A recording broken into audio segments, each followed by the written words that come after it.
સુરત ખાતે વિવિધ કાર્યક્રમોમાં ભાગ લેવા કેન્દ્રીય વિદેશ મંત્રી એસ જયશંકર પહોંચ્યા હતા, જ્યાં મોટી સંખ્યામાં સુરતના નામી ઉદ્યોગપતિઓએ વિદેશ મંત્રી એસ જયશંકર સાથે વેપારને લઈને સંવાદ કર્યો હતો। યુવા ઉદ્યોગપતિ સાથે સંવાદ કાર્યક્રમમાં કેન્દ્રીય વિદેશ મંત્રી એસ જયશંકર પહોંચ્યા હતા। દિશા ફાઉન્ડેશનના સંસ્થાપક દિનેશ પટેલ તેમજ તેમની ટીમે વિદેશ મંત્રી એસ જયશંકરનું ભવ્ય સ્વાગત કર્યું હતું।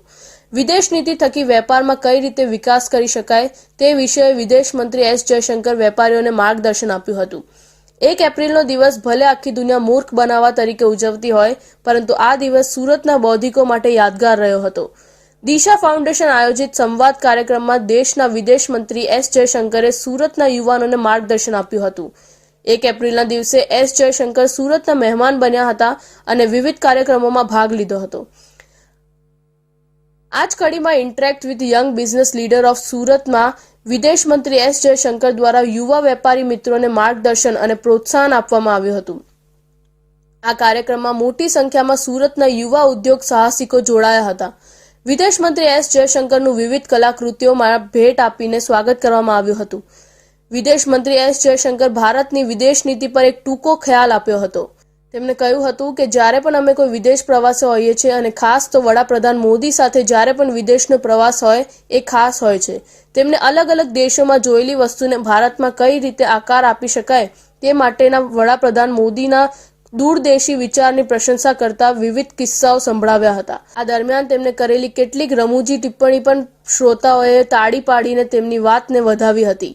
પોતાના ભાષણ દરમિયાન એસ જયશંકર 2014 બાદ દેશની વિદેશ નીતિ કેવા પ્રકારની રહી અને તેની શું અસર થઈ તેનો વિચાર આપ્યો હતો।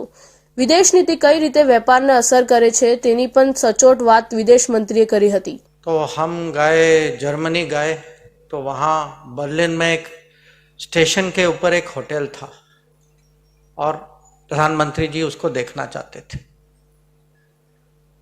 अब पता नहीं आप लोगों को ये जानकारी है या नहीं, आजकल गांधीनगर में रेलवे स्टेशन के ऊपर एक होटल है।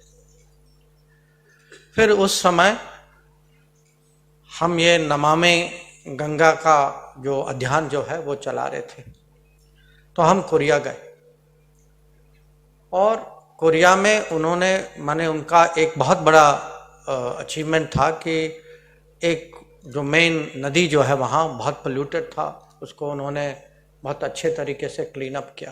ભાષણ પૂર્ણ થયા બાદ સંવાદનો કાર્યક્રમ યોજાયો હતો, જેમાં દિશા ફાઉન્ડેશનના ગોપાલ ગોસ્વામીએ વિવિધ મુદ્દાઓ પર વિદેશ મંત્રી એસ જયશંકર સાથે વિસ્તૃત વાતો કરી હતી।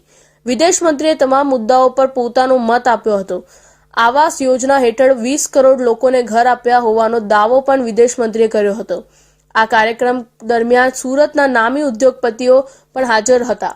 કેટલાક ઉદ્યોગપતિઓએ વિદેશમાં વેપારને લઈને પ્રશ્નો કર્યા હતા, તો કેટલાક વિદેશ નીતિ થઈ કઈ રીતે વેપાર વધારી શકાય તે માટે માર્ગદર્શન પણ વિદેશ મંત્રી પાસેથી લીધું હતું। ઉપરાંત કેટલાક ઉદ્યોગપતિઓએ સુરતમાં વેપારને લઈને સમસ્યાઓ પણ વિદેશ મંત્રી સામે મૂકી હતી, જેના સમાધાન માટે વિદેશ મંત્રીએ બાંયધરી આપી હતી।